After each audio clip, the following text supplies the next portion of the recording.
অহা 9 এপ্ৰিলত হ'বলগীয়া বিধানসভা নিৰ্বাচনৰ পৰিপ্ৰেক্ষিতত আজি মাজুলীত এক বিশেষ কাৰ্যসূচী ৰূপায়ণ কৰা হয়। সংহত জিলা আয়ুক্ত কাৰ্যালয়ত আয়োজিত এই অনুষ্ঠানত নিৰ্বাচনৰ বিশেষ মাস্কট উন্মোচন কৰে জিলা পৰিষদৰ কাৰ্যবাহী বিষয়া সঞ্জীৱ কুমাৰ বৰাই। মাজুলীত দেখা পোৱা পৰিভ্ৰমী প্ৰকৃত দেওৰাজ হাঁহক এইবাৰ নিৰ্বাচনী বিভাগে মাস্কট হিচাপে বাছি লৈছে। এই পক্ষীয়ে মাজুলীৰ প্ৰাকৃতিক সৌন্দৰ্য উপভোগ কৰিবলৈ অহা পৰ্যটকসকলক বিশেষভাৱে আকৰ্ষণ কৰি আহিছে। সেয়ে এই পক্ষীক মাস্কট হিচাপে গ্ৰহণ কৰা হৈছে বুলি উল্লেখ কৰে নিৰ্বাচনী বিভাগে।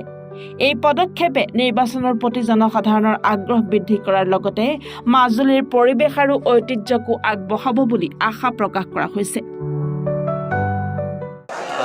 আজি সুইপ যিটো আমাৰ ভোটাৰ সজাগতা কেম্পেইন চলি আছে, তাৰে আমাৰ যিটো মাস্কট ৰাজহাঁহ, দেওৰাজ হাঁহ সেইটো এটা আমাৰ আজি উদ্বোধন হ'ল ইয়াতে। আৰু সমগ্ৰ মাজুলীতে কেম্পেইন চলিব। আৰু আমি নতুন যিখিনি ভোটাৰ 18+ নতুনকৈ অন্তৰ্ভুক্ত হৈছে এইবাৰ, তেওঁলোকক আমি আগবাঢ়ি আহিবলৈ অনুৰোধ কৰিছোঁ যাতে তেওঁলোকে ভোটটো দিয়ে আৰু গণতন্ত্ৰ যাতে সুৰক্ষিত কৰে। মাজুলীৰ পৰা উজ্জ্বল পেগুৰ ৰিপৰ্ট, এনি ভাৰত 24।